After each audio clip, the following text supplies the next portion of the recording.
Sunda itu artinya ngaleleungit. Naon eta? Ngaleleungit itu artinya dia itu seolah-olah merasa bahwa dia masih belum diberi apa-apa oleh Sang Maha Menjadikan. Oh, tidak bisa bersyukur. Iya. Kalau bersyukur sering mungkin. Itu nggak pernah itu teman saya itu. di Indonesia apa Mas Pri? Mas Pri ini menyenangi akar giginya gitu. akar gigi, jenggot itu akar gigi. Mas Pri mau tanya apa? Kita kan juga sering tuh diiming-imingin banyak kekayaan-kekayaan yang hanya berakhir sebagai kontroversi itu. Ya. Dulu ada air laut bisa untuk bahan bakar mobil. Terus Indonesia tidak menemukan pelajaran apapun selain kontroversi dan persoalan-persoalan yang agak politis di sana. Lalu ada penemuan ini yang begini, begitu. Nah, saya lelah kepada sebuah konfigurasi semacam itu di dalam konteks sosiologi kebangsaan ini. Nah, saya usul saja Kang Diki, apa tidak penting kita tidak usah berhadapan-hadapan dengan negara, dengan kapitalisme, dengan sebuah kepentingan-kepentingan global. Kita buat tanah perdikan saja. Oh iya. Saya pernah bikin itu, Mas. Namanya Lemurian Village. Wah. Jadi ceritanya begini. Betul itu tanah perdikan. Jadi Lemurian Village itu, jadi semuanya sudah saya bikin free energy. Karena begini Mas, semua yang mengancam pada suatu kekuatan-kekuatan besar, seperti ya kapitalisme dan sebagainya, itu mereka sudah diuntungkan di sana, mereka sudah punya zona nyaman dan sebagainya, mereka sudah kaya di situ, mereka bisa menguasai orang dari situ dan sebagainya.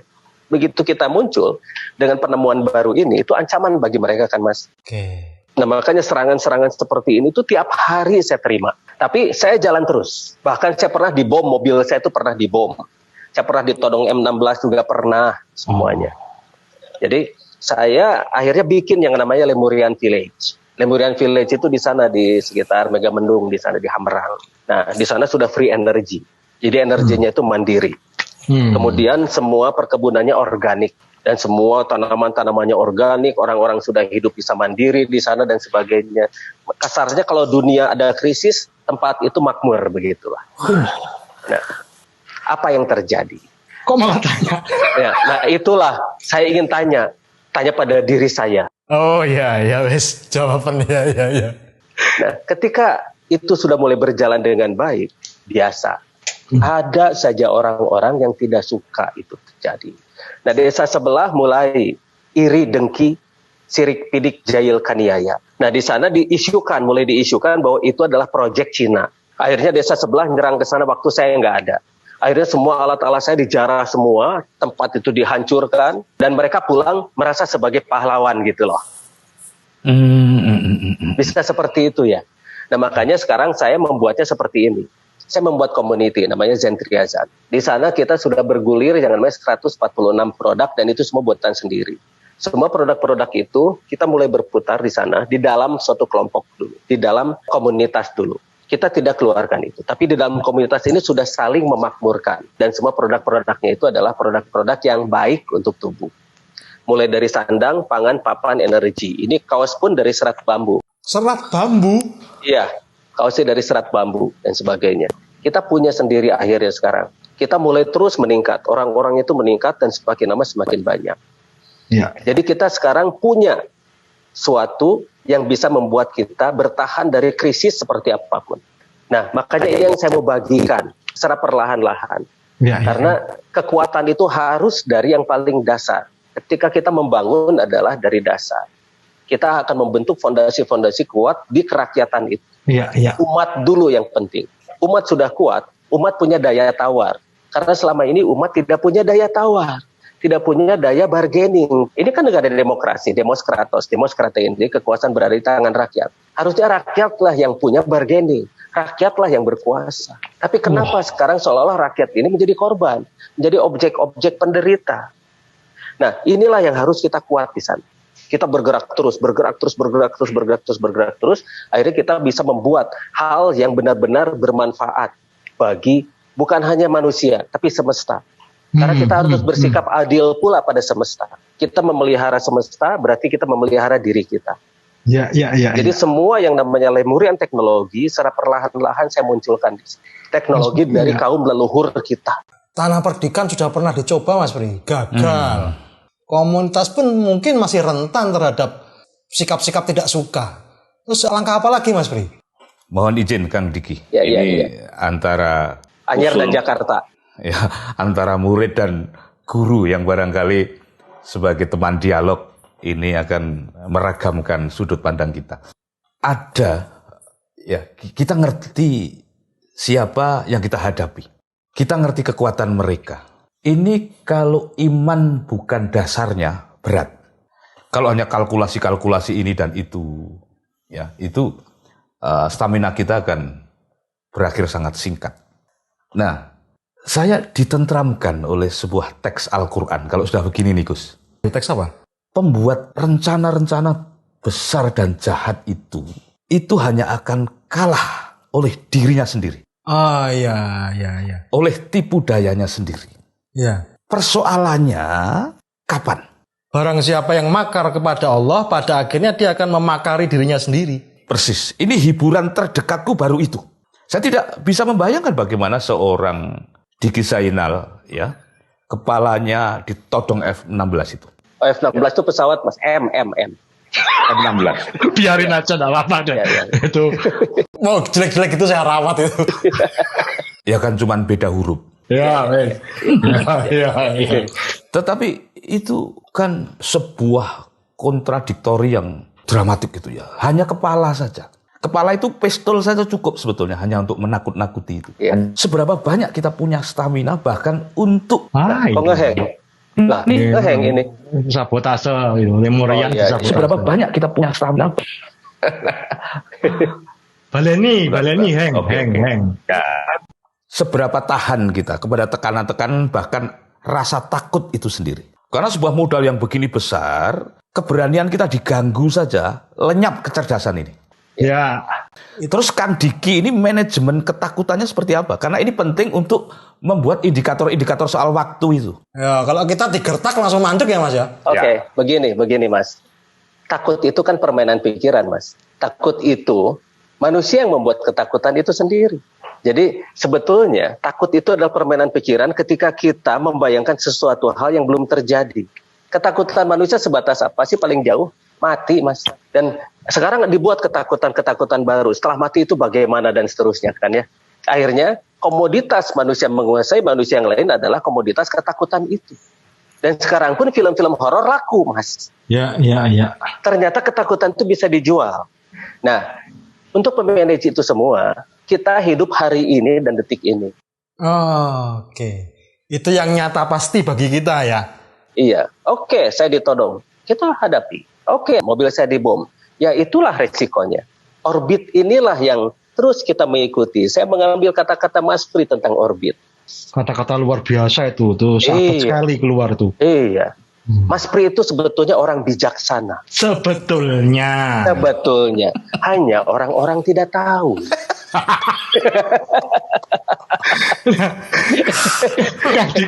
Temuan-temuan ini kan terus terjadi di negeri kita. Bahkan dulu waktu sekolah dasar kita sudah menerima pengetahuan bahwa manusia pertama itu memang dari Indonesia, Pithecanthropus erectus. Apa? Nah lupa. Ngapal kene suwe. Erectus ya. Erectus ya. Ayo. Salah sudah dia masalah ke Mas Pri. Oh harus karena beda. Erectus itu lain.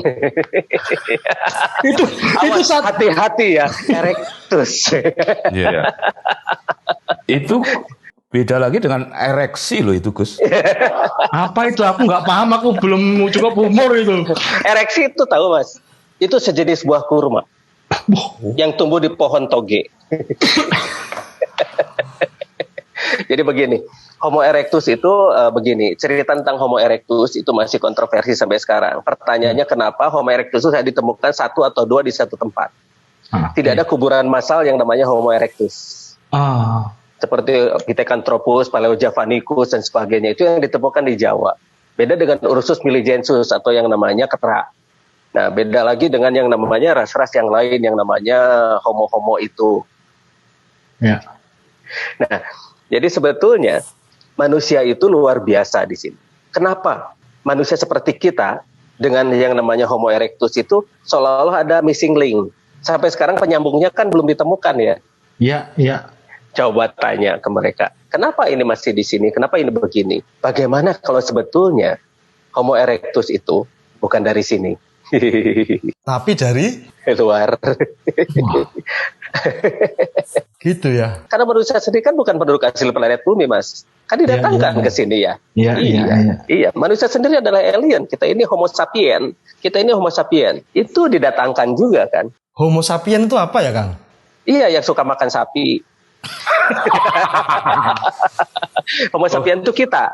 Kita ini yang Homo sapien, ada Homo erectus dan Homo sapien. Nah, Homo sapien itu yang seperti Pithecanthropus erectus dan sebagainya. Ada Homo sapien seperti kita yang sudah berubah menjadi seperti ini lah. Kita ini ganteng-ganteng dan sebagainya. Kecuali Mas Pri. Nah, itu kecuali katanya Mas Pri. Balikin lagi dong, balas dong. Kalau dibully itu balas dong Mas Pri. Jangan diam aja pasrah. Bukan pasrah, Kang. Saya ini kan sudah sampean sebut sebagai orang bijaksana. Jadi ya. Oh iya. Yang sebelahnya masih bijak sini ya Mas. Ya.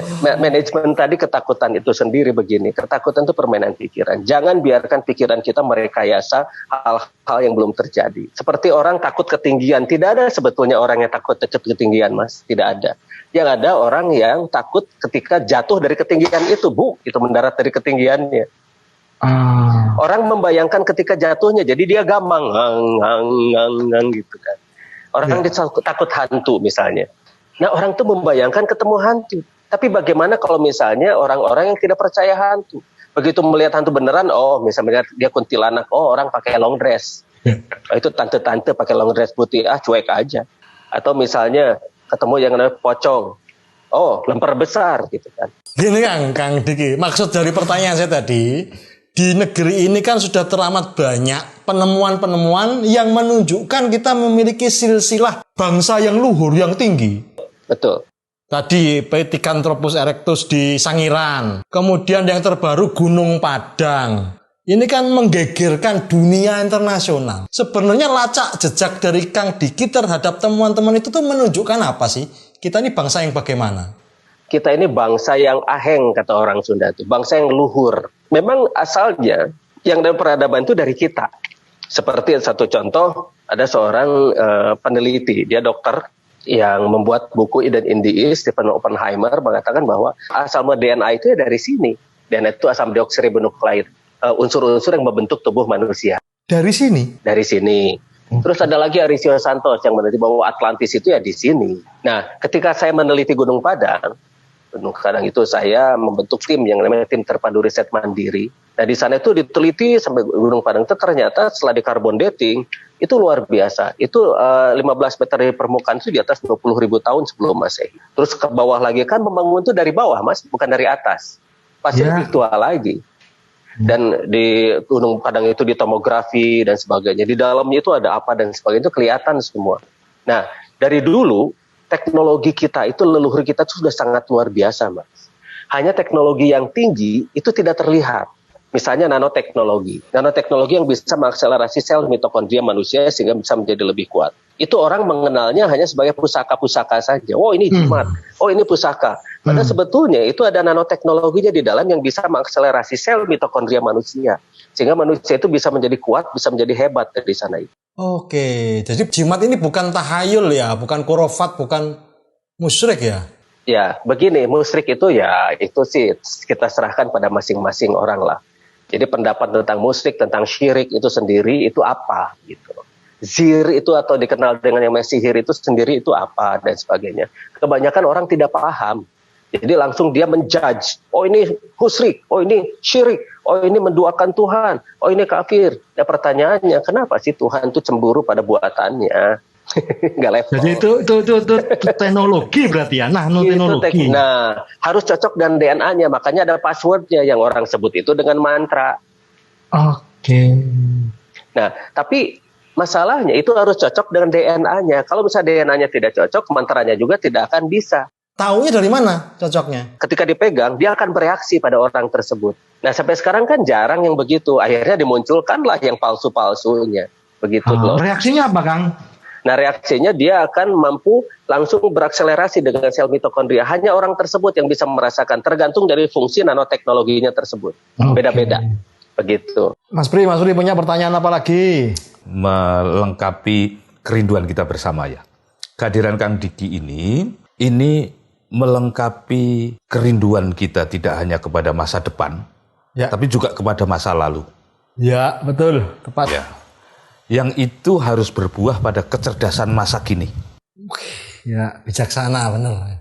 Ya, betul. Wah, ini kalau kita salah mikir gitu ya. Itu ya. Aduh, biar suaranya Mas. Baru bijaksana sebentar sudah langsung hang. Kang Diki itu bisa kita tafsirkan sebagai abs. Apa? Aduh, tadi keputus Mas. Suaranya keputus Mas. Halo. Saya ulangi. Itu baru bijaksana sebentar itu udah nggak sanggup. Kalau kita tidak memahami Kang Diki ini dengan kecerdasan yang setara, itu akan menjadi absurditas bagi sebagian orang. Ya, absurd. Ya, absurd. Tetapi semoga acara humor sufi ini bisa menangkap gelombang itu. Mudah-mudahan dimudahkan. Agar jatuh bangun absurditas itu tidak benar-benar menjadi sebuah absurditas. Bahwa itu hanya karena kita belum ngeh saja sebetulnya. Ya. Dengan kehadiran Kang Diki. Jadi sebetulnya kalau di masyarakat NU, buyut saya itu namanya Hajah Siti Asikoh atau wanita pertama yang naik mimbar. Jadi saya ini cucu buyut dari Hajah Siti Asikoh atau Nyai Juasi. Jadi saya ini masih NU sebetulnya. Iya. Masih NU dan tetap NU ya Kang. Dan masih di dalam saya itu ada darah NU dan saya masih tetap NU. Satu pertanyaan terakhir Kang Diki. Iya boleh. Di antara sekian banyak pengetahuan yang semuanya hafal di luar kepala, itu Kang Diki apa yang tidak tahu dan tergopoh-gopoh untuk menghafalkannya? Nah itu pertanyaan yang saya sendiri nggak hafal dan tergopoh-gopoh. Itu natural bisa keluar gitu, omongan-omongan gitu. Nah itulah semesta Mas. Bersatulah dengan semesta. Itu dibutuhkan waktu berapa lama coba Mas bayangkan untuk membaca semua buku kalau memang harus membacanya? Jangan buku yang dibaca Mas, semestalah yang dibaca. Karena buku adalah pendapat yang ditulis. Tapi semesta adalah buku yang paling bisa dipercaya. Luar biasa. Terima kasih Kang Diki atas waktunya. Terus berkarya untuk umat manusia dan semoga sehat walafiat. Amin. Coklat kita humor sufi pasti nikmat. Assalamualaikum warahmatullahi wabarakatuh. Waalaikumsalam warahmatullahi wabarakatuh. Sampurasun, sampurasun.